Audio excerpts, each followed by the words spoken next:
Та-да-да-да-там-там-там! Добрий вечір, ми з України. Радий вітати усіх своїх дорогих підписників, а також радий вітати усіх глядачів, які завітали на мій канал. Мене звати Роман Співак. Ну що ж, товариство, достатня активність під моєю реакцією на цю пісню сказала мені, що потрібно робити рев'ю, формат рев'ю. Тож зараз буде в нас на розборі ця пісня, і я, забігаючи наперед, хочу подякувати також вам за ваші коментарі, якими ви коментували відео реакцію на цю пісню, також за цікаві факти. Я зараз їх теж озвучу в цьому відео. Упустив дуже важливий факт і зрозумів це, коли монтував. Тож, ця пісня написана не для хайпу, не для збільшення якоїсь популярності. Ця пісня написана для підтримки Збройних сил України, взагалі для підтримки бойового духу нас, українців. І ця пісня реально працює, тому що увесь дохід від пісні, тобто монетизація, роялті, спрямовується на допомогу Збройним силам України. І вже на стрімінгових платформах ця пісня заробила більше 250 тисяч гривень. Тому, товариство, коли ви дивитеся цю пісню, слухаєте її десь на якихось платформах, дивитеся моє відео, знаєте, що монетизація від цього всього спрямовується на ЗСУ, а відповідно і ви підтримуєте наше ЗСУ не тільки словом, а й ділом. Тож, товариство, скажу зразу, посилання на оригінальне відео буде в описі, також посилання на мою реакцію, на відео моєї реакції теж буде в описі, і текст пісні буде у закріпленому коментарі. Ну що ж, хто не підписався, самий час підписатися і почати слухати і насолоджуватися. Ну що ж, панове, важко все писати одним дублем, і при монтажі я розумію, що деякі моменти я упускаю, тому хочу сказати, що я зроблю розбір цієї пісні з позиції музиканта, але буду уникати музичної термінології, аби всім було зрозуміло. Тобто про музику простими словами. І зараз разом з вами ми з'ясуємо, які фішки, які моменти роблять цю пісню такою класною. Їдемо. Отож, Дике поле. Поїхали. Тут, дивіться, класно, картинка зразу відповідає звуку. Тобто ми чуємо якусь такі вокали. Я пробував так робити, це дійсно треба якось зв'язки переламлювати на певній частоті. І якраз ми бачимо козака, який сидить, медитує, і це, так би мовити, відсилка до наших предків, до мольфарів, які медитували. Так, їдемо далі.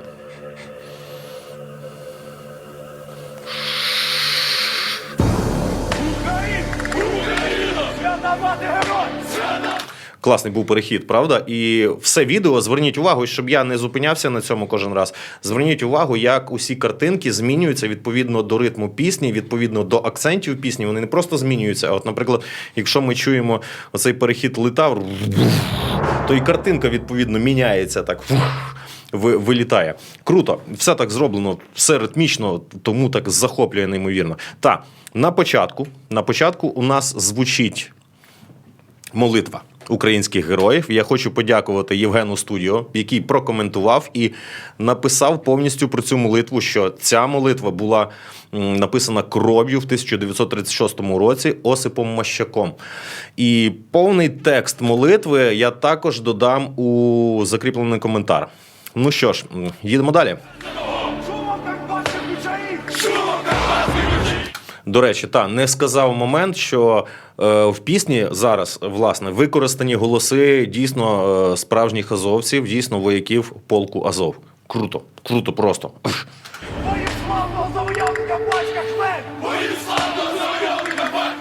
Далі. Бачите, наскільки багато можна сказати, я буду зупиняти і повністю аналізувати. Ми чуємо на задньому плані підсвистуючий, свистуючий інструмент. Це є зозулька. Чому вона так називається? Тому що звук її подібний до зозулі, як зозуля кує. В інших народах це називається окаріна. Такий глиняний духовий свистковий інструмент. І чому тут зозулька, наприклад, не сопілка, не ще щось, я собі навіть так уявляю, мої думки такі, як музиканта. Це, мовити, знаєте, от зозуля, скільки років накує, скільки зозуля накує, стільки років жити будеш. Так от, в цій пісні зозулька кує дуже багато, щоб найдовше, найбільше, багато років жили наші воїни, наші захисники, і щоб, взагалі, слава про наших предків, про наших героїв жила вічно.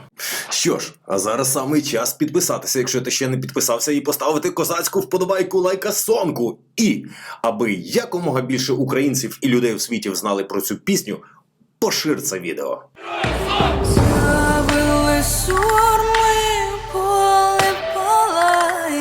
Кльово, звернули увагу? Тут вступив жіночий вокал, це класно.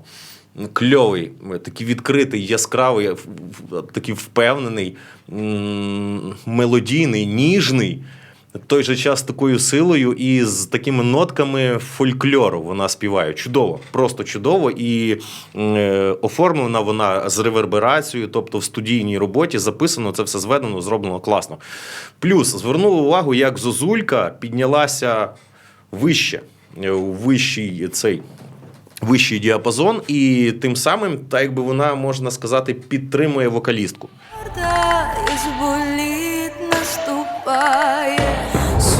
А тут звернули увагу, я хочу звернути вашу увагу, зверніть увагу на литаври, як вони стукають.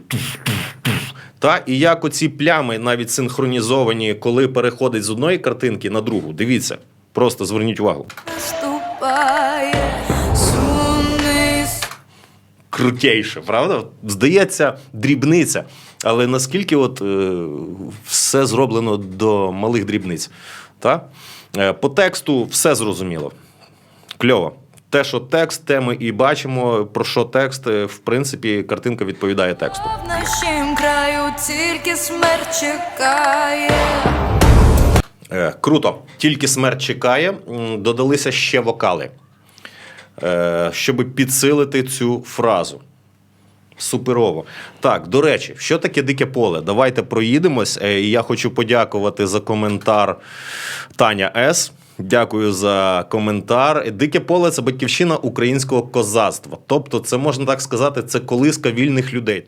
То не литаври б'ють, то серце в грудях. Не в дзвонах лаври, тут вся...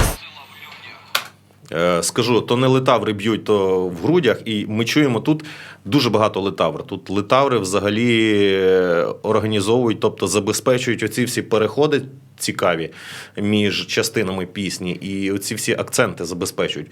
Просто шикарно. Чому? Тому що козаки дуже любили литаври. Взагалі литавра – це не просто барабан, по якому стукають. Це один із тих небагатьох барабанів, який має змінну висоту тону, ноти. Тобто литаврами можна зіграти будь-яку пісню, правда, на кожну ноту треба буде окрема литавра. Ну, можете послухати, для прикладу, я зараз набуцаю. Та, отак. І оці переходи класні. Ось литаври. Це військовий інструмент. Козаки за допомогою литавр закликали або до бою, або закликали про тобто повідомляли про небезпеку, про насування ворога. Також в цьому тексті згадується про сурми. Незаслужено забутий інструмент, це духовий музичний інструмент, дерев'яний, язичковий, сурма. В принципі, він трошки подібний до зурни, і так і називається, трошки пішло, тому що наші козаки теж любили мінятися культурами. Сурма має такий скрипучий звук, і в цій пісні сурма є, я вам вкажу де. Вона змінює якраз зозульку. Ну, круто. По оранжу супер. Сонце сходиться, земля воїнів родить. Ми чуємо різницю між першим приспівом і другим куплетом. Він більш насичений, більше вже вокалів додалося. Звичайно, що це все йде розвиток. Також хочу звернути вашу увагу на бас в цій пісні. Він такий низький, потужний, практично незмінний. Він так тягнеться, як немов щось гуркотить десь далеко. Таке враження, десь якась така потужна, надзвичайно сильна така, можна сказати, сила духу. Це додає епічності, додає такої масштабності і паверу, сили, такої енергії класної. Взагалі, ця пісня зроблена в стилі, якщо так охарактеризувати, то це трошки сінематік, тобто кінематографічний стиль, та, можливо, якийсь трейлер. Плюс це яскраво виражений український стиль, тому що тут дуже багато українських елементів, саме таких фольклорних. Плюс це епічно, героїчна, епічно-героїчна, мотиваційно-натхненна, медіативна балада, яка програмує на успіх, яка програмує на перемогу. Бо ми однозначно переможемо. Тільки поле, ворог сумить. Я ще хотів би вас задати, звернути вашу увагу на ці підкрики. Гей! Знаєте, як от в дикому полі. Гей! Вони так тут роблять класно. Їх тут небагато, цих вскриків, але вони роблять чудову атмосферу. Ще більше додають цієї відчуття волі, свободи. Ця без перестану є землі, прадіди повз. До речі, а цю фотку багато хто знає. Особливо той, хто полюбляє стратегічні ігри, мусить знати цю фотографію. Губа з Чорного моря дістає Нептун свого. Я лише тут хочу, знаєте, що сказати?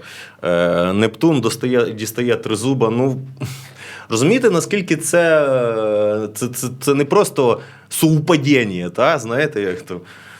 Нептун, тризуб, Москва. Країна, яка толком не має свого флоту, втопила той, як він називається? Той крейсер, самий головний. Флагман флоту втопила. Ну це... Зова і ще покаже свою міць. Полка з... Я хочу зупинити саме на цій картинці. Саме на цій картинці. Хто бачив мою реакцію, то знає, про що я буду говорити. Воля.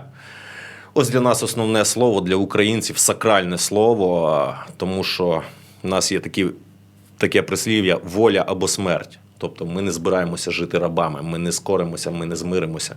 Воля – це більше, ніж свобода, більше, ніж вільність. Воля – це вільна людина, яка є господарем на своєму дикому полі. Тому що наше дике поле підкорюється тільки нам, українцям, і ворогам сюди зась. Землі, прадіди повстануть. От чудово Зозулька підтримує вокальну партію. Чудово. Да, до речі, я не сказав за начитку Ярмака. Вона така є впевнена, стабільна, героїчна, без жодної агресії, але з такою впевненістю і силою. Тобто, тільки спробуй, і буде тобі. Тут немає агресії, тут є просто впевненість. Клас, от начітка, теж зверніть увагу. Сонце сходиться, земля воїн. Отут я хотів би вашу увагу звернути. Чому? Хто бачив також реакцію, знає, про що я буду говорити.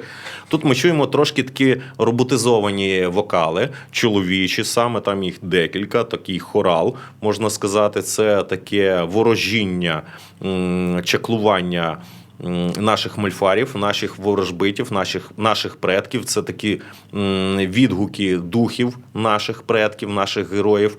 І вони ворожать на успіх наших Збройних сил, наших захисників. Фішка в чому? В тому, що це звучання цих вокалів є трошечки роботизоване і таке трошечки електронне. І відповідно ми тут на картинці бачимо кіборга з Азову, роботизований електронний. Та? Хоч наші хлопці з плоті і крові, але вони є кіборгами. І це заклинання, це ворожіння спрямоване на те, щоб наших хлопців ні кулі не брали і щоб смерть обходила стороною. Супер! Отут по музиці чітко зроблено. Оранж. Хоча хочу сказати, що не є така якась велика партитура, тобто багато інструментів немає у цій пісні, але воно все так смачно зроблено, все до ладу, все там, де треба, все на місці. Супер! Ворог сунеться безпека. А пам'ятаєте, я вам казав, що скажу, де зурна? Так от, сурма. Так от, сурма тут якраз є. От вслухайтесь, в неї такий рипучий звук, послухайте сурму. І вона тут якраз виконує ось роль зозульки. Тобто вони змінили зозульку на сурму. У сурми таке теж досить таке рипуче і трошечки чимось нагадує звучання таке електронне. Так от, ідеально, просто оранжер, той, хто аранжував і створив цю композицію, проробив шикарну, інтелектуальну, розумну роботу. Чітко, як і кажуть, не треба багато всього. Треба все чітко і правильно. Відвраже наше дике поле.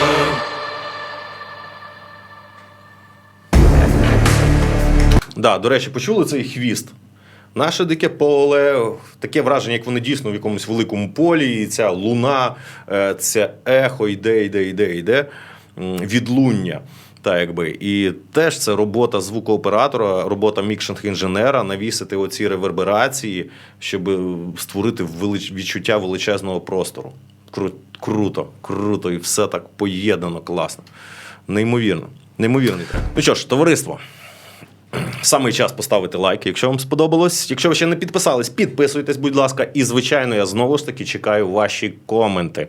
Я не міг все сказати однозначно, тому що я не можу про все знати. Але я чекаю ваші коментарі. Додавайте, будь ласка, буду радий. Тож, товариство, така славна пісня, мотиваційна, епічна. І я вважаю, що таких пісень має бути достатньо. Адже в нас час такий. І ми обов'язково переможемо. Слава Україні! Ну що ж, дякую всім за увагу. З вами був Роман Співак. Побачимось у новому відео. Бай-бай!